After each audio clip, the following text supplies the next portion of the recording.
الحمد لله رب العالمين، الصلاة والسلام على أشرف الأنبياء والمرسلين وعلى آله وأصحابه أهل بيته ومن تبع سنته أجمعين. أعوذ بالله من الشيطان الرجيم، بسم الله الرحمن الرحیم. آج جو ہے ہم سورہ الاعراف کی تلاوت کریں گے اور اس کی تفسیر پڑھیں گے. تو میں انشاءاللہ شروع کرتا ہوں. بسم اللہ الرحمن الرحیم. شروع اللہ کے نام سے جو بڑا مہربان نہایت رحم والا ہے. الف لام میم صاد. الف لام میم صاد. کتاب انزل الیک فلا یکن فی صدرک حرج منه لتنذر به وذکرى للمؤمنین. اے محمد صلی اللہ علیہ وآلہ وسلم، یہ کتاب جو تم پر نازل ہوئی ہے اس سے تمہیں تنگ دل نہیں ہونا چاہیے. یہ نازل اس لیے ہوئی ہے کہ تم اس کے ذریعے سے لوگوں کو ڈر سناؤ، اور یہ ایمان والوں کے لیے نصیحت ہے. اتبعوا ما انزل الیکم من ربکم ولا تتبعوا من دونه اولیاء قلیلا ما تذکرون.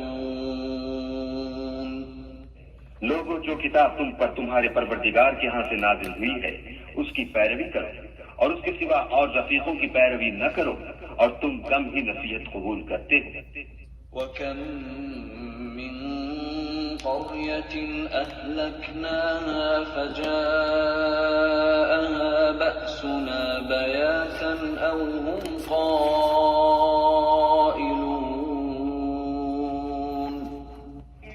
اور کتنی ہی بستیاں ہیں کہ ہم نے تباہ کر ڈالی جن پر ہمارا عذاب یا تو رات کو آتا تھا جبکہ وہ سوتے تھے، یا دن کو جب وہ قیلولہ یعنی دوپہر کو آرام کرتے تھے. فَمَا كَانَ دَعْوَاهُمْ إِذْ جَاءَهُمْ بَأْسُنَا إِلَّا أَن قَالُوا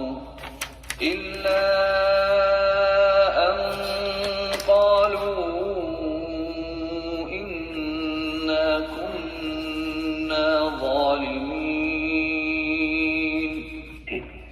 تو جس وقت ان پر عذاب آتا تھا ان کے منہ سے یہی نکلتا تھا کہ ہائے ہم اپنے اوپر ظلم کرتے رہے.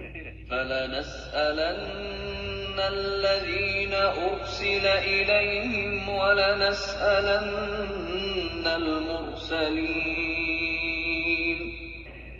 تو جن لوگوں کی طرف پیغمبر بھیجے گئے ہم ان سے بھی پرسش کریں گے اور پیغمبروں سے بھی پوچھیں گے. فَلَنَقُصَّنَّ عَلَيْهِمْ بِعِلْمٍ وَمَا كُنَّا غَائِبِينَ.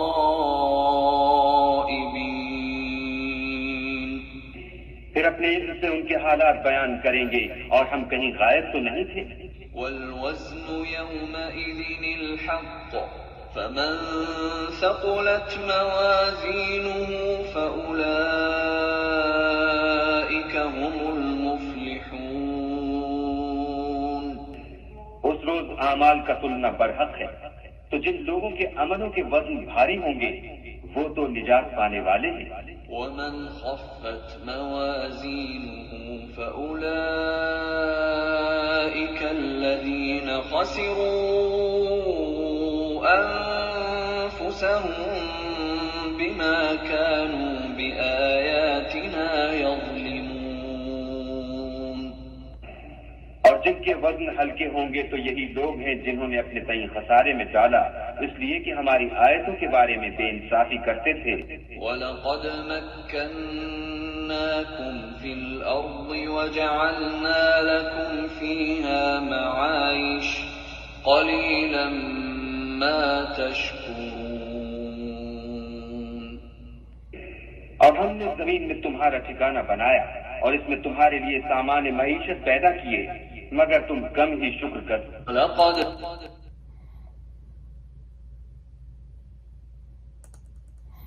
الحمدللہ رب العالمین، الصلاۃ والسلام علی اشرف الانبیاء والمرسلین وعلی آلہ واصحابہ وآل بیتہ ومن تبع سنتہ اجمعین۔ اعوذ باللہ من الشیطان الرجیم، بسم اللہ الرحمن الرحیم۔ سورہ الاعراف، اعراف کی معنی ہے دیوار، ایک ایسی دیوار ہوگی جو جہنم اور جنتیوں کے درمیان ہوگی۔ تو اس سورت کا نام اس پہ ہے، اور یہ 39 سورہ ہے جو اللہ سبحانہ و تعالیٰ نے نبی علیہ الصلوۃ والسلام پہ نازل فرمائی، اور یہ تمام کی تمام مکی ہے سوائے آیت نمبر 162 سے 170 تک کے، وہ مدینہ المنورہ میں نازل ہوئیں۔ اور ان آیتوں میں جیسے ہم نے بھی پہلی 10 آیتیں سنی، ان میں اللہ سبحانہ و تعالیٰ، دیکھیے پچھلے بھی چند صورتوں میں ہم نے دیکھا اللہ سبحانہ و تعالیٰ کا انداز کلام اب یہاں پر قرآن سے شروع ہوتا ہے، قرآن کی قسم اٹھائی جاتی ہے۔ اب یہ الف لام میم صاد جو ہے، ان حروف مقطعات جن کو کہا جاتا ہے، ان کی تفسیر یہی ہے کہ اللہ اور اس کا رسول بہتر جانتے ہیں، ہمارے پاس اس کا علم نہیں ہے۔ اور لیکن ان کے فضیلت اور فضائل یہ ہیں کہ غیر عرب کو جب یہ پڑھتے ہیں الف لام میم صاد، تو یہ مدہ کے ساتھ پڑھے جاتے ہیں، اور ان میں 1 2 3 4 حروف ہیں، 4 نہیں ایکچولی 5 حروف ہیں، میم کا شدہ ہے۔ تو یہ 5 حروف اگر عرب پڑھیں گے تو اللہ سبحانہ و تعالیٰ انہیں 50 نیکیاں، ان کے حسنات ان کے اعمال میں کتابوں میں لکھیں گے۔ لیکن اگر غیر عرب ان کو پڑھیں گے تو ایک ان کی کوشش کا اجر ملے گا 10 حسنات، اور 10 اس کو پڑھنے کا ملے گا۔ تو ہمیں اس میں فضیلت ملتی ہے غیر عرب کو، اور جہاں سے امام شافعی نے فرمایا کہ عربی کا سیکھنا بھی واجبات میں سے ہے، تو ہمیں اس بات میں بڑا احتیاط کرنا چاہیے، اور ہمیں اپنی پوری دل و جان سے کوشش کرنی چاہیے کہ ہم عربی زبان کو سمجھیں اور پڑھیں، اور اس کے بنیادی قواعد سمجھ کر کے قرآن کو سمجھیں اور پڑھیں۔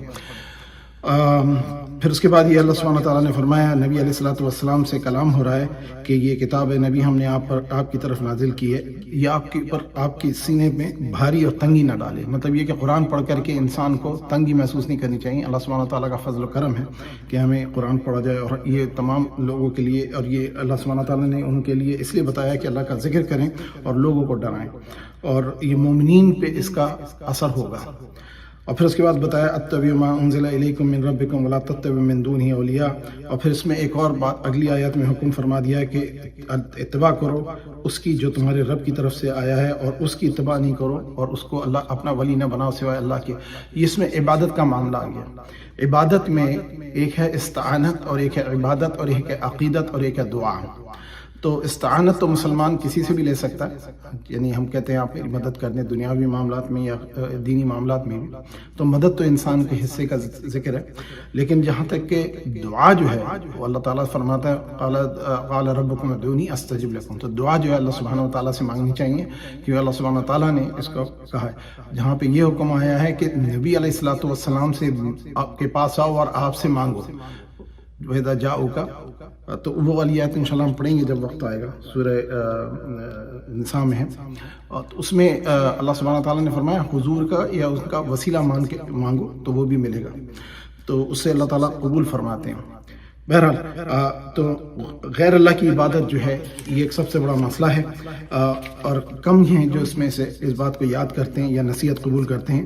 اور اللہ سبحانہ تعالیٰ نے ایک مثال دی، کیونکہ قریش جن کا اخلاق حضور کے اور صحابہ کے ساتھ بہت برا تھا، کہ اللہ تعالیٰ یاد دلا رہے ہیں کہ وہ بستیاں کتنی تھیں جو آگے قوموں کا عاد و سمود اور فرعون کا اور لوط کی قوم علیہ السلام کی قوم کا ذکر آئے گا، کہ کتنی بستیاں ہیں جو ہم نے ہلاک کر دیں، اور جب ان پہ عذاب آیا تو پھر سب نے ایک ہی بات کہا کہ ہم جو تھے وہ گناہ میں ملوث تھے یا ہم گناہ گار تھے۔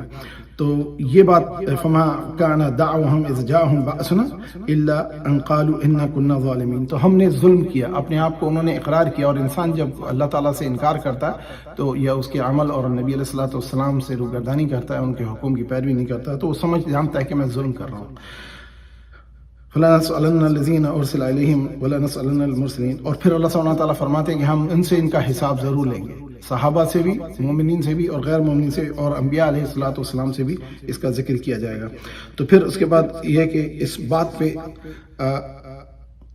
یہ نہ سمجھ لیں کوئی کہ ہم غائب ہیں، اللہ سبحانہ تعالیٰ ہر جگہ حاضر و ناظر ہیں، اللہ تعالیٰ دیکھ رہے ہیں، اللہ تعالیٰ سن رہے ہیں، اللہ تعالیٰ کے ملائکہ بھی دیکھ رہے ہیں اور سن رہے ہیں، اور جب بندہ حضور پہ صلاۃ و سلام پڑھتا ہے تو ان کو پہنچا دیا جاتا ہے، اور محبت سے پڑھے تو وہ خود بھی اس کو قبول فرماتے ہیں۔ اور پھر فرمایا کہ جس کا وزن ہوگا بھاری نیکیوں کا، قیامت کے روز بتایا کہ اسکیل جو ہے وہ جو وزن کا میزان جو ہوگا وہ اونچا ہو جائے گا وزن میں، تو اوپر اٹھے گا، جس کا ہلکا ہوگا وہ نیچے گرے گا۔ تو فرمایا کہ جس کا وزنی ہوگا وہ پھر وہ جنت میں جائے گا، اور جس کا ہلکا ہوگا اور وہ جو ہے انہوں نے ہماری آیتوں سے پہ ظلم کیا ان کو جہنم ملے گا۔ اور پھر اس کے بعد اللہ سبحانہ و تعالیٰ 10ویں آیت میں بتا رہے ہیں کہ ہم نے یہ طے فرمایا وَلَقَدْ مَكَّنَّاكُمْ فِي الْأَرْضِ وَجَعَلْنَا لَكُمْ فِيهَا مَعَائِشَ، ہم نے تم کو زمین میں مکین کیا اور زمین کو تمہارے لیے مستحکم کیا، یعنی کہ ہلتی نہیں، اور پھر اس میں تمہارے لیے تمام معیشت کا انتظام بھی کیا۔ قلیلا ما تشکرون، اور تم میں سے بہت ہی کم ہیں جو اللہ تعالیٰ کا اس نیکی پہ شکر ادا کرتے ہیں۔ اور پھر اس کے بعد اگلی آیات میں بھی اب موضوع سخن بدل گیا ہے نبی علیہ السلام سے۔ اب یہ اگلی آیت نمبر 11 سے اگر آدم علیہ السلام کا ذکر آ رہا ہے اور ابلیس کا، جو پہلے ہم نے پچھلے سورہ صاد میں پڑھا تھا آیت نمبر 77 سے 88 تک کہ وہی ذکر آیا تھا، اب یہاں پہ دوبارہ ذکر آ رہا ہے۔ اور اس پہ توجہ کی بات یہ ہے کہ اللہ سبحانہ تعالیٰ نے بتایا، یاد دلایا انسان کو کہ ہم نے تم کو تخلیق کیا، تم کو خوبصورت شکل عطا فرمائی، اور پھر ہم نے تم کو سجدہ کروایا ملائکہ سے، اور یہ دیکھیے فضیلت اشرف المخلوقات بنایا۔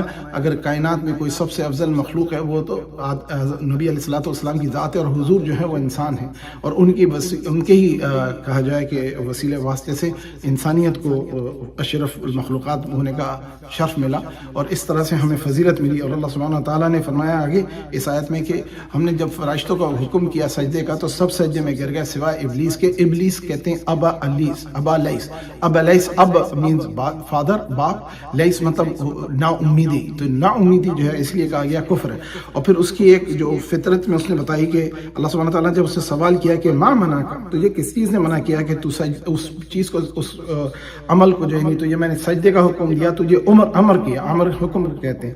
تو وہ کہنے لگا یا اللہ میں اس سے بہتر ہوں، جو تو نے بنایا، میں آگ سے بنایا گیا ہوں اور اسے تو نے مٹی سے بنایا۔ تو ابلیس کے بارے میں کہا جاتا ہے، جو کہ ہمارے سب کے علم میں ہے کہ بزرگوں نے اور تفسیر میں ہم نے پڑھا پہلے کہ اللہ وہ جنات میں سے تھا، وہ نوری نہیں تھا، فرشتوں میں سے نہیں تھا، نہ ہی وہ مٹی سے بنا تھا، وہ آگ سے بنائی ہوئی مخلوق میں سے تھا، اور اس نے تکبر کیا۔ کہا جاتا ہے کہ اس نے لاکھوں اور اربوں سال اللہ کی عبادت کی، اور اس نے کائنات کی ہر جگہ پہ اللہ کی عبادت کی، اور اس کا درجہ بلند کر کے اس کو ملائکہ کا معلم بنا دیا گیا تھا، اور اس کو آسمانوں تک کی ایکسس دی گئی تھی کہ وہ آ سکتا تھا، جا سکتا تھا۔ اور جب یہ معاملہ ہوا تو اس نے تکبر کیا کہ میں ایسی اپنے سے کمتر مخلوق کو کیوں سجدہ کروں، تو بجائے اس کے کہ وہ اللہ تعالیٰ کے حکم پہ سجدہ کرتا، بجائے اس کے کہ وہ اللہ تعالیٰ کے حکم کو مانتا، الٹا بحث کرنے لگا، اور یہ کہنے لگا کہ اللہ تعالیٰ تو نے مجھے خیر سے بنایا، مجھے بہتر بنایا، اور یہ آگ سے میں تخلیق کیا گیا ہوں اور یہ مٹی سے بنایا۔ تو اللہ سبحانہ تعالیٰ نے پھر فرمایا کہ قال فاهبط منها فما يكون لك ان تتكبر فيها فاخرجنك من الصاغرين۔ تو اللہ تعالیٰ نے فرمایا کہ تو نے تکبر کیا تو اب تو یہاں سے نکل جا، اور تو جو ہے ذلیلوں میں ہوگا۔ تو ذلالت اللہ کی نظر میں یہ ہے کہ بندہ اپنے آپ پہ تکبر کرے۔ اس بات کو اگر ہم سمجھ سکیں، ہم 2 وقت کی نماز پڑھ لیتے ہیں، خیر کے کام کرتے ہیں، یا کسی کی خوبصورت شکل ہوتی ہے، یا زیادہ مال ہوتا ہے، یا زیادہ دنیاوی علم ہوتا ہے، یا اس کا گھرانہ اچھا ہوتا ہے، وہ اپنے مال متاع پہ تکبر کرنے لگتا ہے۔ اس کو چاہیے کہ وہ مشکور ہو اور اللہ تعالیٰ کا شکر ادا کرے۔ پھر اللہ سبحانہ تعالیٰ نے فرمایا کہ اب اس نے کہا کہ اس نے پھر اللہ تعالیٰ سے اجازت مانگی کہ یا اللہ سبحانہ تعالیٰ مجھے اس وقت تک کا موقع دے جب تو قیامت کو قیام فرمائے گا۔ تو اللہ سبحانہ تعالیٰ نے اس کو اجازت دی۔ اب بجائے اس کے کہ وہ اپنی خطا پہ نادم ہوتا، اپنی خطا پہ اللہ تعالیٰ سے توبہ کرتا، اس نے اس کی بجائے اس نے بحث شروع کر دی، اور پھر کہنے لگا کہ یا اللہ تو نے مجھے ذلیل کیا، مجھے اس مخلوق کے لیے تو نے حقیر کیا، جبکہ میں تیرا سچا بندہ ہوں۔ تو اسی لیے علماء کہتے ہیں شیطان نے کبھی شرک نہیں کیا، کفر کیا، شرک نہیں کیا۔ کفر مطلب اللہ کے حکم کو نہیں مانا، اور نبی کی شان میں گستاخی کی، اس لیے گستاخ ہونے کی بنیاد پہ وہ ذلیل و خوار ہو گیا۔ اور جو شخص بھی انبیاء علیہ السلام کی شان میں گستاخی کرے، اللہ تعالیٰ کی اس پر شدید عذاب اور عذاب اور لعنت ہوتی ہے۔ اور اسی لیے قریش کو یہ بتایا گیا کہ تمہارے عمل جو ہیں وہ شیطان سے مشابہ ہیں، اور تم سے پچھلی قوموں نے جب ہمارے نبیوں کو، ایک تو انہوں نے نبیوں پہ الزام لگایا کہ جھوٹے نعوذ باللہ، اور پھر دوسرا ان کو کہا کہ یہ جادوگر بھی ہیں، ان پہ نعوذ باللہ ان پہ الزام اور بہتان لگایا، پھر کہا کہ یہ ہم میں سے کوئی کوئی بہت فضیلت والے تو نہیں ہیں، ہم ہی میں سے ایک ہیں. تو ان تمام باتوں کو اللہ سبحانہ تعالیٰ ان آیات میں دہرا رہے ہیں. اب یہ ہم جو ہیں اس وقت ذکر کر رہے ہیں جب نبی علیہ الصلوۃ والسلام 7 سال اور 8 سال 6 اور 5 سے 7 سال کے درمیان کا عرصہ ہے جب یہ آیتوں کا اور سورتوں کا نزول ہو رہا ہے. تو پھر اس نے اللہ تعالیٰ سے کیا کہا؟ اس نے کہا اے اللہ میں ان کے راستے میں بیٹھا رہوں گا اور پھر میں ان کو دیکھوں گا وہاں سے، اور ان کے سیدھے ہاتھ کی طرف سے اور الٹے ہاتھ کی طرف سے اور سامنے سے اور پیچھے سے اور نیچے سے ہر طرح سے وار کروں گا، سوائے اوپر کے وہ وار نہیں کر سکتا کیونکہ اوپر سے اللہ کا الہام ہوتا ہے یا وحی کا نزول ہوتا ہے. تو اللہ سبحانہ و تعالیٰ نے انسان کا دماغ اور دل، 2 چیزیں اللہ نے شیطان کے قبضے میں نہیں دی ہیں. شیطان جب عمل کرتا ہے کوئی چیز تو اس کو ان چیزوں پہ حملہ کر سکتا ہے، لالچ دلا سکتا ہے، وسوسہ دلا سکتا ہے، لیکن اس کے اوپر قابو نہیں ہے اس کو انسان کے اوپر. تو اور پھر اس نے یہ بھی کہا کہ یا اللہ تو اس بات کو بھی دیکھے گا کہ یہ بہت کم شکر کرنے والے ہیں. تو اللہ سبحانہ تعالیٰ نے پھر حکم فرمایا کہ یہاں سے نکل جا اور تو جو ہے اور تیرے ساتھ جو بھی ہوں گے ان کو مردود ہو جائیں گے اور ان سب سے اور تجھ سے میں جہنم کا بھر دوں گا. اور پھر اس کے بعد اللہ سبحانہ تعالیٰ نے آدم علیہ السلام کا کلام شروع کیا اور اس میں یہ فرمایا کہ آدم علیہ السلام سے کہ تم اور تمہاری بیوی جا کر جنت میں رہو، سب کچھ کھاؤ، سوائے اس شجر کے اس درخت کے قریب نہ جانا ورنہ ظالمین میں ہو جاؤ گے. تو پھر اس نے کیا کیا؟ اس نے وسوسہ لہما، اس نے ان کے دلوں میں وسوسہ ڈالا. اچھا دیکھیے قرآن نے کبھی بھی حوا علیہ السلام پہ الزام نہیں لگایا، دونوں کو کہا کہ ان دونوں کے اندر اس نے وسوسہ ڈالا، اور اس وسوسے کی بنیاد پر اس نے ان کو قسمیں کھائیں، جھوٹی قسمیں کھا کے کہا کہ اگر تم اس کو کھاؤ گے تو تم بھی فرشتوں جیسے ابدی زندگی پا جاؤ گے. تو اس اثر سے اور اس قسم سے متاثر ہو کر کے آدم علیہ السلام اور حوا علیہ السلام نے یہ پھل کھا لیا.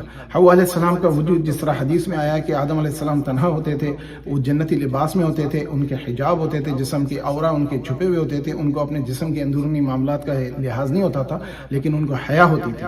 حیا فرمایا مومن کا ایک حصہ ہے، ایمان کا حصہ ہے. تو اس نے جب قسم کھا کر کے ان سے کہا کہ یہ پھل کھا لو، درخت کا پھل کھا لو، کچھ کہتے ہیں وہ گندم تھا، کچھ کہتے ہیں وہ سیب تھا، بہرحال ایک اس کا نام نہیں لیا گیا، لیکن حدیثوں سے یہ اسلامی شریعت میں تو اس کو گندمی کہا گیا ہے. لیکن جب حضرت آدم علیہ السلام تنہا تھے تو حضور فرماتے ہیں حدیث میں کہ اللہ تعالیٰ نے جب وہ سوئے تو ان کی پسلی سے حوا علیہ السلام کو تخلیق فرمایا، اور فرمایا پھر یہ حدیث میں کہ عورت کے معاملے میں کہ وہ تیری پسلی سے بنی ہے اور ان کے ساتھ لچک کا معاملہ اور نرمی کا معاملہ کیا کرو، سختی کرو گے تو ٹوٹ جاتی ہے پسلی.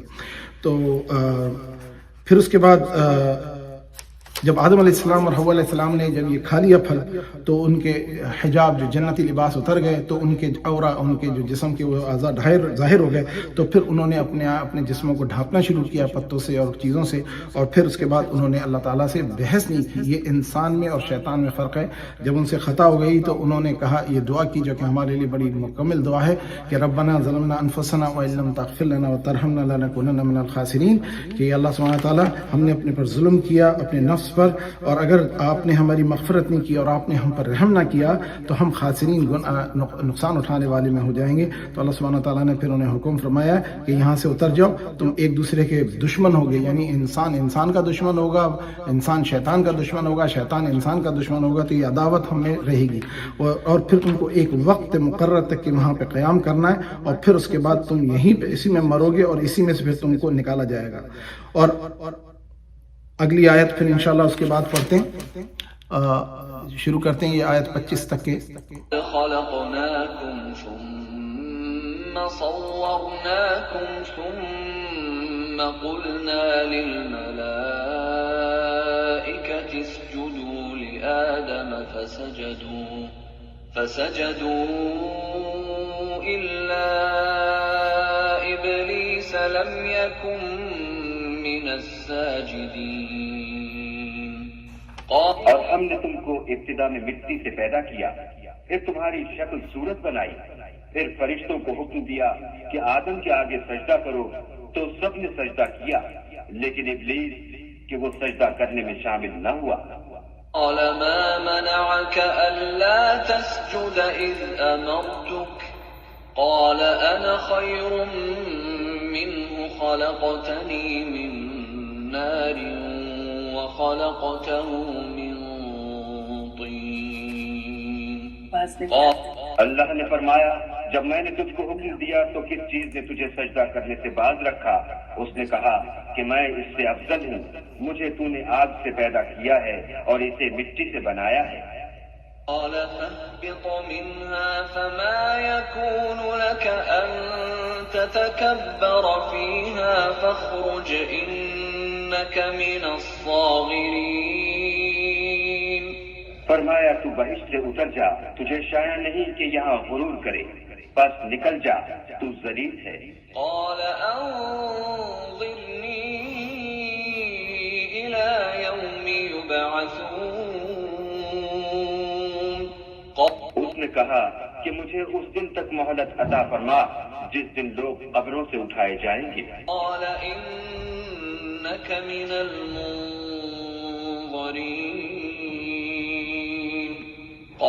فرمایا اچھا تجھ کو مہلت دی جاتی ہے. قال فبما أغويتني لأقعدن لهم صراطك المستقيم. پھر شیطان نے کہا کہ مجھے تو نے ملعون کیا ہی ہے، میں بھی تیرے سیدھے رستے پر ان کو گمراہ کرنے کے لیے بیٹھوں گا. ثم لآتينهم من بين أيديهم ومن خلفهم وعن أيمانهم وعن شمائلهم ولا تجد أكثرهم شاكرين. پھر ان کے آگے سے اور پیچھے سے اور دائیں سے اور بائیں سے، غرض ہر طرف سے آؤں گا اور ان کی راہ ماروں گا، اور تو ان میں اکثر کو شکر گزار نہیں پائے گا. قال اخرج منها مذءوما مدحورا لمن تبعك منهم لأملأن جهنم منكم أجمعين. اللہ نے فرمایا نکل جا یہاں سے پاجی مردود، جو لوگ ان میں سے تیری پیروی کریں گے میں ان کو اور تجھ کو جہنم میں ڈال کر تم سب سے جہنم کو بھر دوں گا. يا آدم اسكن أنت وزوجك الجنة فكلا من حيث شئتما ولا تقربا هذه الشجرة فتكونا من الظالمين. اور ہم نے آدم سے کہا کہ تم اور تمہاری بیوی بہشت میں رہو سہو، اور جہاں سے چاہو اور جو چاہو نوش جان کرو، مگر اس درخت کے پاس نہ جانا ورنہ گناہ گار ہو جاؤ گے.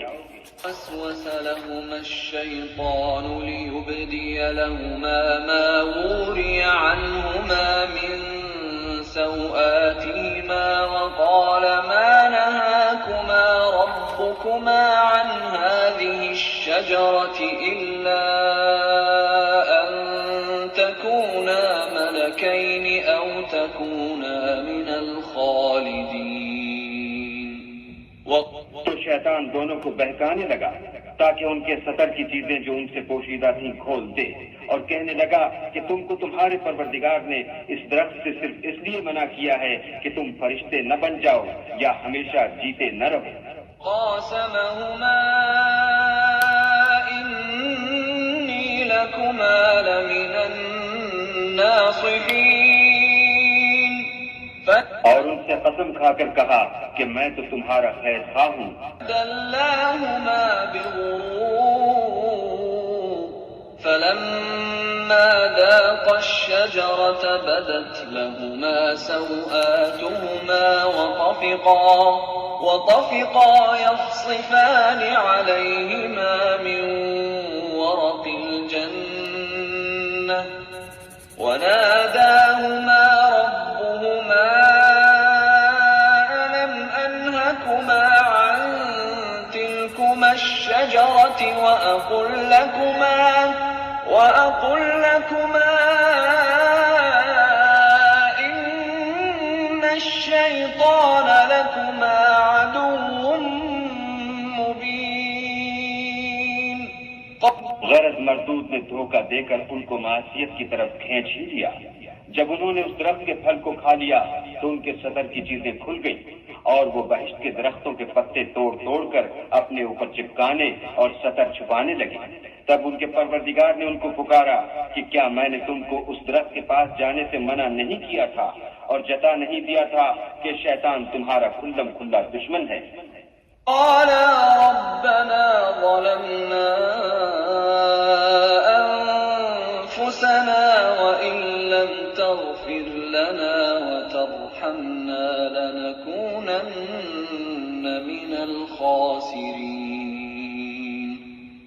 دونوں عرض کرنے لگے کہ پروردگار ہم نے اپنی جانوں پر ظلم کیا اور اگر تو ہمیں نہیں بخشے گا اور ہم پر رحم نہیں کرے گا تو ہم تباہ ہو جائیں گے.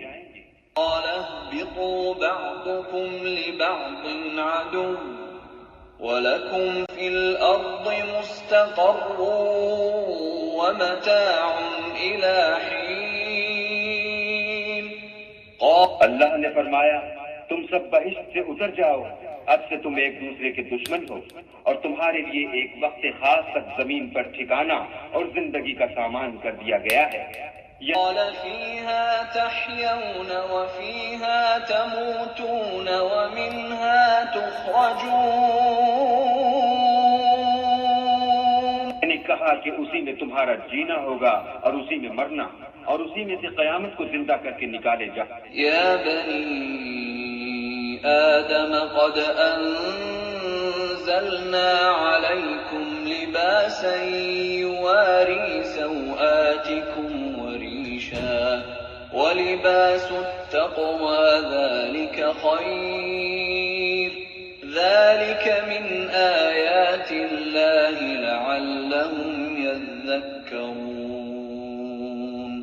اے بنی آدم ہم نے تم پر پوشاک اتاری کہ تمہارا ستر ڈھانکے اور تمہارے بدن کو زینت دے اور جو پرہیزگاری کا لباس ہے وہ سب سے اچھا ہے. یہ اللہ کی نشانیاں ہیں تاکہ لوگ نصیحت پکڑیں. يا بني آدم لا يفتننكم الشيطان كما أخرج أبويكم من الجنة ينزع عنهما لباسهما ليريهما سوآتهما إنه يراكم هو وقبيله من حيث لا ترونهم إنا جعلنا الشياطين أولياء للذين لا يؤمنون. اے بنی آدم دیکھنا کہیں شیطان تمہیں بہکا نہ دے جس طرح تمہارے ماں باپ کو بہکا کر بہشت سے نکلوا دیا اور ان سے ان کے کپڑے اتروا دیے تاکہ ان کے سطر ان کو کھول کر دکھا دے. وہ اور اس کے بھائی تم کو ایسی جگہ سے دیکھتے رہتے ہیں جہاں سے تم ان کو نہیں دیکھ سکتے. ہم نے شیطانوں کو انہی لوگوں کا رفیق بنایا ہے جو ایمان نہیں رکھتے ہیں. وَإِذَا فَعَلُوا فَاحِشَةً قَالُوا وَجَدْنَا عَلَيْهَا آبَاءَنَا وَاللَّهُ أَمَرَنَا بِهَا قُلْ إِنَّ اللَّهَ لَا يَأْمُرُ بِالْفَحْشَاءِ أَتَقُولُونَ عَلَى اللَّهِ مَا لَا تَعْلَمُونَ. اور جب کوئی بے حیائی کا کام کرتے ہیں تو کہتے ہیں کہ ہم نے اپنے بزرگوں کو اسی طرح کرتے دیکھا ہے اور اللہ نے بھی ہم کو یہی حکم دیا ہے. کہہ دو کہ اللہ بے حیائی کے کام کرنے کا ہرگز حکم نہیں دیتا. بھلا تم اللہ کی نسبت ایسی بات کیوں کہتے ہو جس کا تمہیں علم نہیں؟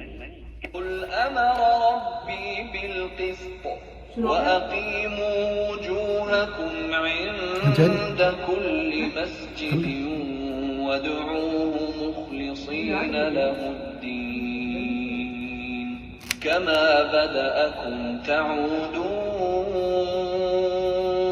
کہہ دو کہ میرے پروردگار نے تو انصاف کرنے کا حکم دیا ہے اور یہ کہ ہر نماز کے وقت سیدھا قبلے کی طرف رخ کیا کرو اور خاص اسی کی عبادت کرو اور اسی کو پکارو. اس نے جس طرح تم کو ابتدا میں پیدا کیا تھا اسی طرح تم پھر پیدا ہوگے. فریقا هدى وفریقا حق عليهم الضلالة إنهم اتخذوا الشياطين أولياء من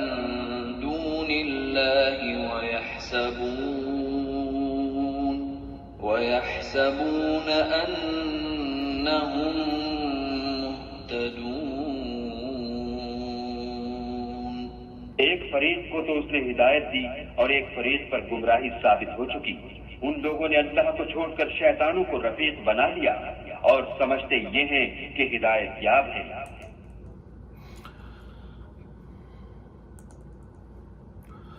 جزاک اللہ. وہ ساؤنڈ سسٹم رک جاتا ہے تو مجھے برائے مہربانی آپ لوگ یاد دلا دیا کریں کیونکہ وہ چینج کرنا پڑتا ہے مجھے اسپیکر سسٹم. اب ہم نے یہ جو آیات سنی آیت نمبر 25 سے اللہ سبحانہ و تعالیٰ نے بنی آدم سے کلام فرمایا اور اس میں اب موضوع سخن بدل گیا. آدم علیہ السلام اور حوا علیہ السلام کا اور شیطان کا جو معاملہ ہوا اور اس کے بعد یہ بات طے ہو گئی کہ شیطان جو ہے آدم علیہ السلام اور ان کی اولاد کا یعنی ذریات کا دشمن ہے. اور اس نے طے کیا، اس نے وعدہ کیا اور اس نے اللہ تعالیٰ کے سامنے قسم کھائی ہے کہ ہمیں وہ ناشکرہ شخص ثابت کرے گا. تو ہمیں اس بات پہ بڑی توجہ رکھنی چاہیے کہ اللہ سبحانہ و تعالیٰ کے ہم مشکور بندے بنے رہیں. ہر حالت میں اللہ تعالیٰ کا شکر ادا کرنا چاہیے اور اسی لیے اللہ سبحانہ و تعالیٰ نے فرمایا ہے کہ اگر شکر کرو گے تو میں زیادہ دوں گا. تو تھوڑا بھی مل جائے تو شکر ادا کریں، پھر اللہ تعالیٰ اس میں اور برکت فرما دیتے ہیں. یا بنی آدم قد انزلنا علیکم لباسا یواری سوآتکم وریشا. اب اس میں اللہ سبحانہ و تعالیٰ نے لباس کا ذکر فرمایا اور اس میں ایک چیز میں ریفرنس کی بتا دوں کہ جب اسلام سے پہلے عرب میں جو یہ تھا کہ جب آپ حج کے لیے جائیں تو جتنے بھی لوگ آتے تھے جو غریب غربا آتے تھے تو ان کو مجبوری ہوتی تھی اور وہ بیچارے مجبور ہو کر کے برہنہ طواف کرتے تھے اور کچھ اپنے وجہ سے بھی کرتے تھے. لیکن ان کا سلسلہ یہ تھا کہ قریش کی یہ مطلب شرط ہوتی تھی کہ اگر تم نے حج کا احرام باندھنا ہے تو وہ احرام ہم سے ہی خریدو گے، یعنی تم اپنا احرام باندھ کے نہیں لا سکتے. تو لوگ جو تھے وہ برہنہ ہو کر کے طواف کرتے تھے اور ان میں سے کچھ یہ کہتے تھے جس میں عورتیں یہ کہتی تھیں کہ دیکھنا ہے دیکھ لے اور ہمیں کوئی شرم نہیں کوئی حیا نہیں، کچھ ایسی قسم کی جملے بولتے تھے جو کہ حدیث کی کتابوں میں ہیں. اور اس میں اس چیز کو اللہ سبحانہ و تعالیٰ نے اور لباس کے بارے میں اللہ سبحانہ و تعالیٰ نے اس میں بنی آدم یعنی تمام انسانیت کے لیے کہا. یہ صرف عربوں کے لیے، یہ نان عرب کا مسئلہ نہیں ہے. اور پھر اس کے بعد بتایا وہ لباس التقویٰ ذالک خیر، اور بہترین لباس جو ہے وہ تقوی کا لباس ہے. یعنی اللہ سبحانہ و تعالیٰ کی کانشیسنیس سے، اللہ تعالیٰ کی ہر وقت آدمی کو احساس رہے کہ میں اللہ سبحانہ تعالیٰ کی حاضری میں ہوں اور اللہ تعالیٰ مجھے دیکھ رہا ہے اور میرے ہر عمل کو میرے کرامن کاتبین دو فرشتے جو ہیں وہ لکھ رہے ہیں اور میں اس کا گواہ بھی ہوں گا اور یہ بھی گواہ ہوں گے. اور جیسے کہ پچھلے سورہ صاد میں ہم نے ذکر کیا کہ گواہ بھی آ جائیں گے، ہماری پیٹھ پر ایک فرشتہ بھی آ جائے گا سوار ہو کر کے جو ہمیں بتائے گا اور کتابیں کھول کر کے دکھائے گا. اور پھر اس میں ذالک من آیات اللہ لعلکم یذکرون، اور یہ اللہ کی آیتوں میں سے یعنی ایک انسان جو تقوی والا ہوتا ہے وہ لباس تقوی کا پہنتا ہے، یعنی اپنے عورہ اور اپنے حجاب کا. جیسے عورتوں کے لیے ہے کہ چہرہ دکھا سکتی ہیں، ہاتھ اور پیر دکھا سکتی ہیں اور اپنی زینت یعنی جسم کے کچھ حصے ہیں عورتوں کے لیے جو کہ زینت ہوتی ہیں ان کو کہا گیا ہے کہ ان کو ڈھانک کے رکھیں. اس پہ ایک سوال آیا تھا نبی علیہ الصلوۃ والسلام سے کہ نقاب کرنا چاہیے تو حضور نے فرمایا چہرہ تو فتنہ پیدا کرتا ہے. بہرحال اس بات کے لیے خیال رکھنا چاہیے. اور جب طواف کے لیے عمرہ کے لیے جاتی ہیں تو خواتین کو منع ہے کہ وہ چہرہ اپنا ڈھانپے، کپڑا نہیں لگنا چاہیے ورنہ ان کو دم ہو جاتا ہے. تو یہ چیزیں، اور مرد ٹوپی نہیں پہن سکتا طواف کے دوران اور عمرے کے دوران اور حج کے دوران کیونکہ اس پہ پھر اس کا دم لگ جاتا ہے. پھر اللہ سبحانہ تعالیٰ نے اگلی آیت نمبر 27 میں فرمایا یا بنی آدم لا یفتننکم الشیطان کما اخرج ابویکم من الجنۃ ينزع عنهما لباسا ليريهما سواتهما. تو اللہ سبحانہ تعالیٰ فرما رہے ہیں کہ تم کوئی شیطان فتنے میں نہ ڈال دے اے بنی آدم. تو تمام انسانیت سے خطاب ہے کہ تم کوئی شیطان یہ کرے گا کہ تمہارے کپڑے اتارے گا، جس طرح جنت سے نکالا تھا تو تم کو بھی جنت سے محروم کر دے گا اور جہنم کا وارث بنا دے گا. تو شرم اور حیا کہا گیا. حضور نے فرمایا کہ ہر قوم کا ایک کردار ہوتا ہے اور مومن کا کردار حیا ہے. تو انہ یریکم هو قبیلہ من حیث لا ترونہم. اور پھر یہ فرمایا کہ تم کو اس کے قبیلے یعنی شیطان کے جو قبیلے ہیں، جو اس کی ذریات ہیں، جو اس کی نسل ہے، اس کا کنبہ ہے، وہ ان جگہوں سے دیکھتا ہے تمہیں جہاں سے تم انہیں نہیں دیکھ سکتے. تو اس بات میں بڑی احتیاط ہے. اسی لیے ہم جب کہا گیا کہ بیت الخلاء میں رہتے ہیں یہ، اور جب آدمی بیت الخلاء میں داخل ہو تو ہم الٹے قدم سے داخل ہوتے ہیں اور پڑھتے ہیں کہ اللہم انی اعوذ بک من الخبث والخبائث. تو یہ شیطان مرد اور شیطان عورتوں کے بارے میں حکم ہے. اور پھر وہ اِنَّا جَعَلْنَا الشَّيَاطِينَ أَوْلِيَاءَ لِلَّذِينَ لَا يُؤْمِنُونَ. اور پھر فرمایا کہ جو ایمان نہیں لاتے پھر ہم نے ان کو شیطان کا دوست بنا دیتے ہیں. وَإِذَا فَعَلُوا فَاحِشَةً، جب وہ کوئی فحش عمل کرتے ہیں یہ کہہ دیتے ہیں کہ وَجَدْنَا عَلَيْهَا آبَاءَنَا وَاللَّهُ أَمْرَنَا بِهَا، اور یہ کہتے ہیں کہ ہمارے آباء و اجداد یہی کرتے آئے تھے، جو برائی کر رہے ہوتے ہیں جناب ان کو پتہ نہیں ہوتا تو پھر یہ کہتے ہیں ہمارے آباء و اجداد یہی کرتے رہیں۔ قل ان اللہ لا یأمر بالفحشاء، اور اللہ تعالیٰ کبھی تم کو فحش کا حکم نہیں فرمائے گا۔ اللہ سبحانہ تعالیٰ حیا کرتا ہے اور اللہ تعالیٰ حیا پسند فرماتا ہے۔ اتقولون علی اللہ ما لا تعلمون، اور تم یہ باتیں کیسے کر دیتے ہو جو تم کو جس کے بارے میں تم کو علم نہیں ہے اللہ تعالیٰ کے بارے میں۔ تو اور پھر حضور سے فرمایا کہ آپ کہہ دیں قل امر ربی بالقسط، اللہ میرے رب نے تو مجھے حکم کیا قسط یعنی عدل انصاف کا معاملہ کروں، اور پھر اقم وجوہکم عند کل مسجد وادعوہ مخلصین لہ الدین، اور پھر اپنا چہرہ جو ہے مسجد کی طرف کر دو جب عبادت کرو اور صرف اللہ کے بندے رہو، اور اس کے بعد فرمایا کما بدأکم تعودون، تو تم اسی طرف لوٹو جو تم کو حکم ہوا ہے۔ اور پھر ان میں سے ایک فریق جو شیطان کی طرف جانا چاہتا تھا اللہ تعالیٰ نے ان کو اس طرف جانے دیا، اور ایک جو ہدایت چاہتا تھا اللہ سبحانہ تعالیٰ نے ان کو ہدایت دی۔ اور پھر فرمایا یا بنی آدم خذوا زینتکم عند کل مسجد وکلوا واشربوا ولا تسرفوا انہ لا يحب المسرفین۔ یہ اس آیت کی تھوڑی تفسیر کر لیتے ہیں۔ اس کا ذکر یہ ہے کہ اللہ تعالیٰ نے اگین فرمایا بنی آدم سے کہ جب تم اللہ کی مسجد میں جاؤ تو بہترین لباس پہن لو۔ اس معاملے میں بڑا حکم ہے علماء کا اور فقہا کا اور شریعت کا، کہ تاریخ سے واضح ہے صحابہ کی حیات طیبہ سے کہ وہ اگر کوئی اتنا غریب ہوتا تھا کہ اس کے پاس صرف ایک یا دو جوڑے ہوتے تھے تو وہ جوڑا اپنا ایک جمعے کے لیے رکھتا تھا، کیونکہ جمعہ فرض نماز ہے اس کو چھوڑا نہیں جا سکتا، 3 جمعے چھوڑ جائیں بلا عذر تو انسان دین سے خارج ہونے کا احتمال ہے۔ تو صحابہ کرام اگر 2 جوڑے ہوتے تھے تو ایک تو وہ دن میں پہنتے تھے اپنا کام کرتے تھے، لیکن ایک جوڑا وہ صرف جمعے کے لیے رکھتے تھے۔ اب آج کل امریکہ میں ہم نے دیکھا ہے کہ بہت سارے لوگ جو ہیں وہ ٹی شرٹ پہن کر کے اور بڑا بے حد ڈھنگا قسم کا لباس پہن کر کے آ جاتے ہیں، جیسے کہ وہ پتہ نہیں سو کر کے اٹھ کے چلے آئے، جیسے پتہ نہیں کہیں بیڈ روم سے نکل کر آ رہے ہیں۔ اس میں بڑا معاملہ ہے، اور اکثر بچے جب آتے ہیں تو ٹھیک ہے آج کل موضوع ہے مسئلہ ہے، لیکن والدین کی ذمہ داری ہے کہ بچوں کو پورا لباس پہن کر کے ان کو تربیت کر کے ان کو مسجد میں بھیجیں۔ اور لوگ آتے ہیں مسجد میں پیر پھیلا کے بیٹھ جاتے ہیں، قبلے کی طرف ان کے پاؤں ہوتے ہیں اور ان کو کوئی اس بات کا ادب و لحاظ نہیں ہوتا۔ یہ ادب جو ہے نا بہت ضروری ہے، دین میں ادب بہت ضروری ہے۔ اور جب ہم اللہ کے گھر میں آئے ہیں تو اللہ کے گھر میں پیر پسار کر کے، اگر ہمیں وائٹ ہاؤس میں کوئی بلائے تو ہم اس طرح پیر پسار کے اور ٹیڑھی میڑھی ٹی شرٹیں پہن کر جن پہ ڈائیگرام اور فگرز اور کمنٹس لکھی ہوں ایسا لباس نہیں پہن کے آتے، تھوڑا احتیاط کرتے ہیں اور اپنے آپ کو بہترین لباس پہنتے ہیں، بہترین خوشبو لگاتے ہیں۔ حضور علیہ الصلوۃ والسلام نے جمعے کے جو فضائل بتائیں کہ وقت پہ آؤ اور غسل کرو، اچھا لباس پہنو، خوشبو لگا کے آؤ، پیاز اور لہسن کھا کے مت آؤ، ایک دوسرے کو دھکا مت دو، اور پھر فرمایا کہ جب اکیلے نماز پڑھو تو ہاتھ کھول کے پڑھ سکتے ہو، لیکن جب جماعت میں نماز پڑھو تو ہاتھوں کو ایسا رکھو کہ پڑوس والے نمازی کو کوئی آپ کی اس سے دھکا نہ لگے، اور کسی کے لیے اس لوگوں کے اوپر پھلانگ کے مت آؤ، ادب سے رہو، اور جو پہلے آئے وہ آگے کی صفوں میں بیٹھیں، بعد والے پیچھے کی صفوں میں بیٹھیں۔ ہم دیکھتے ہیں کہ لوگ آتے ہیں وہ پیچھے دیوار سے ٹیک لگا کر بیٹھ جاتے ہیں، اس طرح سے آتے ہیں جیسے اللہ پہ احسان کر رہے ہیں، اور یہ اللہ سبحانہ تعالیٰ کو شدید ناپسند ہے کہ اللہ کے گھر میں آ کر کے آپ کریں۔ قرآن میں یہ حکم ہے کہ زینت، یعنی اگر آپ کو اس وقت اگر ہمیں کوئی بلائے انٹرویو کے لیے یا جاب پہ ہم جائیں تو ہم ایسے اٹھ کے نہیں چلے جاتے ہیں، جمعے کی نماز کے آنے کے لیے تو ہم ایسے بن کر آتے ہیں کہ جیسے پتہ نہیں ہم اپنے باپ کے گھر میں آ گئے ہیں، جبکہ اللہ کا عبادت کی جگہ ہے اور اس کی بڑی ادب کی ضرورت ہے۔ پھر وہاں پر لوگ باتیں بھی کرتے ہیں، اور پھر باتیں کرنے کے علاوہ زور سے ہنستے اور دنیا کے دوسرے مسائل کا ذکر کرتے ہیں، جبکہ ممنوع ہے کہ مسجد کے اندر دنیا داری کی باتیں نہیں کرو، صرف عبادت کا ذکر کرو، اور پھر جب دوسرے کام کرنے تو باہر جا کر کے جیسے کمیونٹی ایک سینٹر ہو جو جگہ پہ لوگ بات کر سکیں، مسجدوں میں ایک جگہ ہونی چاہیے جہاں پہ لوگ اب کریں، ورنہ مسجد سے باہر جا کر کے بات کریں۔ عموماً دیکھا گیا ہے کہ نماز ایک آدمی پڑھ رہا تھا اس کے سامنے سے گزر جاتے ہیں، حضور نے فرمایا کہ جب کوئی سامنے سے گزرے ہاتھ آگے کر دو، اس کو گزرنے مت دو، فرمایا وہاں پہ کھڑے رہو جب تک کہ وہ نماز ختم کر۔ تو یہ آداب مسجد ہیں، اس میں بیسیکلی یہ پوری آیت جو ہے نا مسجد کے آداب اور اخلاق کی۔ پھر فرمایا جب ناپاک و نجس ہو، یعنی آپ کو غسل کی طہارت کی ضرورت ہو تو مسجد میں داخل نہیں ہو۔ ہمارے آج کل امریکہ میں رہنے کے بعد ہم نے یہ کر لیا کہ جناب امریکنز کو متاثر ہیں ہم ان سے عیسائیوں سے بیسیکلی اتنے متاثر ہو گئے ہیں کہ ہم ان کو بٹھا دیتے ہیں مسجد میں ممبر کے سامنے لا کر، ان کو جگہ نہیں ہے اللہ کے گھر میں بٹھانے. یہ تو ہم جب نجس ہو کر کے نہیں آ سکتے تو یہ تو نجس ہے، ناپاک ہے، تو ان کو بٹھانا چاہیے الگ جگہ، ایک ایسا سیکشن بنا دیں جس کو بولیں یہ مسجد کا حصہ نہیں ہے. جس طرح سے علماء فرماتے ہیں اگر آپ ایک مصلی کی جگہ کو مسجد بول دیں تو پھر اس کا اکرام مسجد کا ہوگا، اس جگہ پھر مسجد والے احکام لگیں گے. تو ہم جو ہے آج کل عموماً سیاستدانوں کو بلا لیتے ہیں مسجد میں جہاں پہ ہم نماز پڑھ رہے ہوتے ہیں ان کو بٹھا دیں. بھائی آپ ان کو نیچے کمیونٹی سینٹر کے حال میں بٹھائیں. آپ دیکھیں عیسائیوں کے بچے اتوار کو جب جاتے ہیں تو وہ سوٹ ٹائی پہن کر کے جاتے ہیں اپنے چرچ. جو یہود ہیں ان کے بچے جو ٹوپی پہن کر کے اور جس طرح سے ان کا لباس ہے وہ پہن کر کے ہر سیٹرڈے کو سبت میں جاتے ہیں.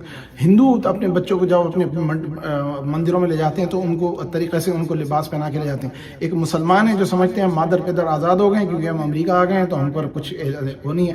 لوگ آدھی آدھی قمیضیں پہن کر کے، بنیانیں پہن کر کے اور نیکر پہن کر کے، گھٹنوں سے اونچی چڈیاں پہنا کر کے بچوں کو لے آتے ہیں کہ جی جناب نماز پڑھنے لائے آپ تو مولوی ہو گئے.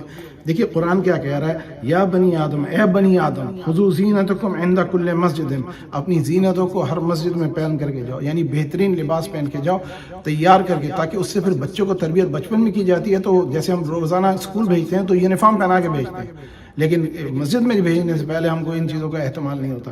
تو ان چیزوں پہ ذرا توجہ کی جائے. اور دوسری آیت جو ہے کلوا واشربوا ولا تسرفوا انہ لا يحب المسرفین. تو اللہ سبحانہ تعالیٰ نے حکم فرمایا کہ کھانے کے معاملے میں اور پینے کے معاملے میں آپ کھائیں اور پئیں. حلال اور طیب دو چیزیں کھانے کا پینے کا حکم ہے. طیب میں مطلب صاف، پہلے یہ دیکھا جائے کہ گندا تو نہیں ہے. پانی پی رہے ہیں، کھانا کھا رہے ہیں، دونوں میں دیکھا جائے کہ گندگی، غلاظت اور ایسی نہ کہ جو بیماری کر سکے، یعنی باسی کھانا بغیر اٹینڈڈ واٹر، اسٹیگننٹ واٹر پینے سے منع فرمایا. وضو کے لیے بھی کہا گیا ہے کہ وہ پانی لو جو کہ بہہ رہا ہو، بہتا ہوا پانی لیں، اور اس بہتے ہوئے پانی کے ساتھ آپ غسل کریں اور وضو کریں. اور کیونکہ آپ کو پتہ ہے کہ لیپٹوسپائروسس ایک انفیکشن ہے جو ہمیں پتہ ہے کہ جو تالاب ہوتے ہیں نا ان میں ہو جاتا ہے. جب پانی جانور وہاں پہ پیشاب کرتے ہیں ان کے پیشاب سے اس میں چلا جاتا ہے. تو اس لیے کہا گیا کہ بہتا ہوا پانی ہو تاکہ آپ کو پانی جائز ہو. ہم لوگ عموماً بوتل کا پانی پیتے ہیں، میں اس کے بہت خلاف ہوں. بوتل کا پانی نہ پیا کریں کیونکہ وہ بوتل کا پانی کہاں سے کلیکٹ کیا، کس طرح سے رکھا، کتنے دن رکھا، وہ برتن صاف ہے نہیں. اس سے بہتر ہے ہمارا سٹی کا واٹر جو ہوتا ہے، رننگ واٹر پینا چاہیے، جس سے ہمارے لیے بہتر ہوتا ہے. تھوڑا پانی دونے دے تاکہ نلکوں میں جو بھی چیز اس میں ہے وہ نکل جائے، لیکن وہ بہتا پانی ہمارے لیے صحت کے لیے اچھا ہے. اسی کو ہمیں پینا بھی چاہیے. اگر فلٹر لگانا ہے اپنے گھر کے اندر لگائیں، نہ کہ بازار کا فلٹر لا کر کے لگائیں. دوسرا کھانے کے بارے میں کہ حلال اور طیب، ایک ہوتا ہے حلال اور ایک ہوتا ہے طیب. دو چیزیں. حلال یعنی کہ حرام کھانا نہیں کھائیں گے. جیسے سور ہے، کسی نے بہت اچھی طرح سے کاٹ کے رکھا، یا مردار ہے وہ نہیں کھا سکتے، خون نہیں کھا سکتے. تو جو حرام ہے وہ حرام ہے. حرام اور حلال کا، اور طیب اور نجس یا غیر طیب، ان دو چیزوں کا احتیاط کریں. تو اس معاملے میں ایک واقعہ ہے ہارون رشید کا، مامون رشید کا، کہ وہ اس کا ایک طبیب تھا، ڈاکٹر تھا، وہ غیر مسلم تھا، عیسائی تھا، اور یہ عباسی خلیفہ تھے جن کے بارے میں آپ سب جانتے ہیں. اور وہ چاہتا تھا بادشاہ کہ یہ بھی مسلمان ہو جائے کیونکہ میرا خیال کرتا ہے، اور ڈاکٹر اچھا تھا. تو اس نے کہا کہ مجھے کوئی ایسی، اس نے بادشاہ نے اس کو دعوت اسلام دی تو وہ کہنے لگا مجھے کوئی ایسی چیز نظر نہیں آتی کہ میں اپنا دین چھوڑ کر کے اسلام میں داخل ہو جاؤں. تو اس پہ وہاں پہ شیخ بیٹھے ہوئے تھے، انہوں نے اس کو یہ آیت پڑھ کے سنائی، وَكُلُوا وَاشْرَبُوا وَلَا تُسْرِفُوا إِنَّهُ لَا يُحِبُّ الْمُسْرِفِينَ. جب اس نے یہ آیت سنی تو اس نے کلمہ پڑھ لیا. اب دیکھیے ایک عرب تھا تو اس کی سمجھ میں یہ بات آ گئی، یعنی کہ اللہ تعالیٰ نے غذا اور صحت کے بارے میں، کیونکہ وہ ڈاکٹر تھا، اس کو ہیلتھ کی ایشوز کا کنسرن تھا، تو اس نے ہیلتھ کے معاملے میں اسے دیکھا کہ اللہ تعالیٰ نے فرمایا کھاؤ پیو لیکن اسراف نہ کرو. اور ہمارے یہاں اسراف جس کو کہتے ہیں نا، زیادہ فضول خرچی، یعنی عموماً ہم نے دیکھا ہے جب کبھی بھی کہیں تقریب میں جاتے ہیں یا مسجد میں یا کہیں دعوت ہوتی ہے تو عموماً لوگ پلیٹوں میں بھر لیتے ہیں بہت زیادہ، اور وہ پھر بعد میں ادھورا چھوڑ دیتے ہیں اور وہ پھینک دیتے ہیں. یہ اسراف ہے اور اس کو اللہ تعالیٰ پسند نہیں فرماتے. لوگ ہوکے میں اپنی پلیٹوں میں دو بندوں کا حصے کا کھانا ڈال لیتے ہیں، یہ نہیں سمجھتے ہیں کہ بھائی دوبارہ آ کر کے بھی لے سکتے ہیں. کھانا کہیں جا نہیں رہا ہے، کھانا کہیں، جس طرح پاکستان میں وہ ایک بریانی کی پلیٹ پہ لوگ ووٹ کو عزت دے دیتے ہیں، یہ اسی طرح سے ہم پڑھے لکھے جن کے گھروں میں فریج بھرے ہوئے ابلے ہوئے ہیں، ہمارے گھروں میں کھانے کی کمی نہیں ہے، لیکن ہم کبھی مسجد میں جاتے ہیں نا تو مسجد میں تو ایسا بھر بھر کر کے ڈال رہے ہوتے ہیں کہ جیسے اس کے بعد ہمیں موقع نہیں ملے گا کبھی کھانے کا. تو احتیاط کرنا چاہیے. پھر مسجد میں رکھا ہوا کھانا بغیر اجازت کے نہیں اٹھانا چاہیے، کیونکہ وہاں پہ جو انتظامیہ ان سے آپ مانگ کر کے یا آپ کی ضرورت ہو تو ان سے لیں، اور ان کو بھی چاہیے کہ وہ لوگوں کو باندھ کے دیں، جیسا ہمارے یہاں اکثر مساجد میں ہوتا ہے. بیچارے رانا صاحب جو اللہ تعالیٰ انہیں صحت اور شفا عطا فرمائے اور ان کو برکت عطا فرمائے، وہ ہمیشہ مجھے اصرار کرتے ہیں کہ لے جاؤں کھانا. تو ہر ایک کو وہ دیتے ہیں، اللہ تعالیٰ سب کو قبول کرے. تو مقصد کہنے کا یہ ہے کہ اللہ تعالیٰ نے فرمایا کھاؤ اور پیو، اسراف نہ کرو. اور ہمارے یہاں عموماً دیکھا گیا کہ کھانا پڑا رہتا ہے، باسی ہو جاتا ہے، اس کو پھینک دیتے ہیں، اور یہاں دیکھ رہے ہیں کہ انسان دنیا کے لاکھوں کی تعداد میں لوگ جو ہیں وہ بھوکے ہیں۔ اب دیکھیے رمضان کا مہینہ آنے والا ہے، اس میں لوگوں کو حاجت ہوگی، ضرورت ہوگی، آپ لوگ ابھی سے انتظام کر لیں، زکوٰۃ اور مال جو بھی نکالنا ہے کہ کسی حاجت مند کو پہنچ جائے۔ ہمارے بھائی بہن جو کشمیر میں ہیں، جو فلسطین میں ہیں، جو برما میں ہیں، جو اور دوسری جگہوں پہ جو مسلمانوں کی اس وقت عراق اور شام میں جس کیفیت میں ہے، اور دوسرے ممالک میں جہاں پہ بھی انسانیت بھوکی ہے، اللہ سبحانہ تعالیٰ ہمیں توفیق دے اور اس بات کا ہمیں ادراک دے کہ ہم یہ کام کر سکیں۔ تو یہ آیت نمبر 31 پہ میں روک رہا ہوں۔ اللہ سبحانہ تعالیٰ نے فرمایا انہ لا یحب، اللہ محبت نہیں کرتا، اور اللہ جسے محبت نہ کرے تو وہ تو برباد ہو گیا۔ تو اللہ تعالیٰ کی محبت مقصود ہے، تو اللہ کی رضا کے لیے کسی کو کھلا دیں، رشتہ داروں کا ہی خیال کر لیں، پتہ کر لیں خاموشی سے اپنے بھائیوں بہنوں کا، ان کے رشتہ داروں کا، اپنے قریب اڑوس پڑوس کے دوستوں کا، احبابوں کا، کہ بھائی کسی کے گھر آج کل ویسے بھی کووڈ کے بعد لوگوں کے حالات تنگ ہیں، تو جس کی ضرورت ہے، حاجت ہے، وہ بھی آ کر بات کر لے آپس میں، تنہائی سے، خاموشی سے، بغیر اعلان کیے ہوئے ان کو سرن و علانیتاً جو دیا جائے، تو اس بات پہ احتیاط کری جائے اور اسراف نہ کیا جائے۔ اسلام میں اسراف قطعی پسند نہیں کیا ہے، لیکن کس جگہ اسراف جائز ہے؟ اللہ کے راہ میں خرچ کرنے میں اسراف، کبھی اسراف نہیں ہوتا۔ حضرت ام المومنین عائشہ رضی اللہ تعالیٰ عنہ سے فرمایا گیا کہ اسراف کے لیے منع کیا گیا، آپ نے فرمایا دین کی راہ میں کام کرنے میں کوئی اسراف نہیں ہوتا۔ تو آپ اپنا مال جتنا مسجد کو دیں، جتنا مسجد کی تعمیر میں اور اس کے احتیاط میں یا کسی غریب حاجت مند کی ضرورت کے لیے کریں، اور اتنا بھی نہیں کریں کہ آپ خود بھوکے ہو جائیں اور آپ اپنے بھیک مانگنے لگیں۔ تو اسلام نے بڑا بیلنس نظام دیا ہے۔ تو یہ آیت جو ہے یہ بہت اہم آیت ہے، اور اس پہ ہم اپنی زندگی کی روزانہ ہم پیتے بھی ہیں اور روزانہ ہم کھاتے بھی ہیں اور روزانہ ہم اسراف بھی کرتے ہیں۔ تو اس آخری آیت کو اگر آپ لوگ لیں، اور ہم مسجدوں میں 5 بار، جو ہمارے اندر بہتر لوگ ہیں وہ مسجد میں 5 بار جاتے ہیں اور ہر جمعہ بھی جاتے ہیں، یہ تھوڑی چیزیں، لیکن یہ اتنی بڑے احکام ہیں جو کہ یہ اس وقت مکہ میں احکام نازل ہوئے تھے جب 7ویں سال کے 6 سے 7ویں سال کے درمیان۔ اللہ سبحانہ و تعالیٰ قبول فرمائے۔ اب یہ آیت 30 ہے، یہ سورت بہت طویل ہے، انشاءاللہ 200 آیت کی صورت ہے، تو انشاءاللہ اگلے اتوار کو اس پہ ذکر کریں گے۔ جیسے اپنے چودھری صاحب نے عرض کیا تھا کہ جناب اس کو 45 منٹ رکھا جائے، میں اس وقت اس کو روکتا ہوں۔ اگر کوئی آپ کے ذہن میں سوال ہو، کوئی مسئلہ ہو، تو اس پہ آپ لوگ سوال کر لیں، پھر انشاءاللہ اس کے بعد ختم کرتے ہیں۔ وآخر دعوانا ان الحمد للہ رب العالمین۔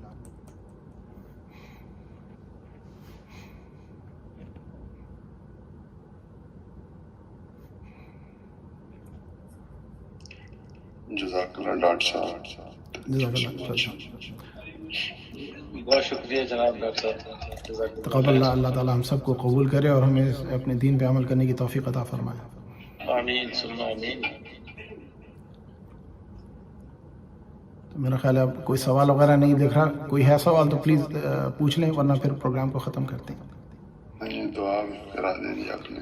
اعوذ باللہ من الشیطان الرجیم، بسم اللہ الرحمن الرحیم۔ اللهم ربنا تقبل منا انك انت السميع العليم، تب علينا انك انت التواب الرحيم، ربنا ظلمنا انفسنا وان لم تغفر لنا وترحمنا لنكونن من الخاسرين، ربنا اتنا في الدنيا حسنه وفي الاخره حسنه وقنا عذاب النار وادخلنا الجنه مع الابرار يا عزيز يا غفار يا رب العالمين۔ يا اللهم اشف مرضانا ومرضى المسلمين وارحم موتانا وموتى المسلمين۔ یا اللہ سبحانہ تعالیٰ جو ذکر کیا گیا، جو پڑھا گیا، جو سنا گیا، یا اللہ سبحانہ تعالیٰ اس میں کوئی لغزش کوتاہی ہو تو اللہ سبحانہ تعالیٰ اپنے فضل، اپنے کرم، اپنی رضا، اپنی عطا سے ان خطاؤں کو، کوتاہیوں کو، لغزشوں کو معاف فرما کر کے اس ذکر کو قبولیت عطا فرما۔ یا اللہ سبحانہ تعالیٰ تیرا ذکر کیا، تیرے بندے اس میں شامل ہوئے، انہیں اپنا وقت دیا، یا اللہ سبحانہ تعالیٰ ہمیں اس کے سن کر سمجھنے اور اس پہ عمل کرنے کی توفیق عطا فرما۔ یا اللہ سبحانہ تعالیٰ اس کا ثواب سب سے پہلے ہمارے آقا و مولا محمد رسول اللہ صلی اللہ علیہ وآلہ وسلم کی روح پاک کو، تمام انبیاء کرام کی ارواح کو، اور اہل بیت اطہار، صحابہ کرام، تابع کرام، تبع تابعین کرام، بزرگان دین، اولیاء کرام، مشائخ کرام، کل جمیع المومنین، مومنات، مسلمین، مسلمات، احیاء منہم والاموات، ہمارے آباء و اجداد، ہماری آنے والی نسلوں کے لیے اس کو ہمارے لیے وسیلہ اور رحمت کا ذریعہ بنا۔ یا اللہ سبحانہ تعالیٰ اس ذکر سے، یا اللہ سبحانہ تعالیٰ ہمیں روز محشر حضور کی لوائے حمد کے نیچے جگہ عطا فرما، اپنے عرش کا سایہ عطا فرما۔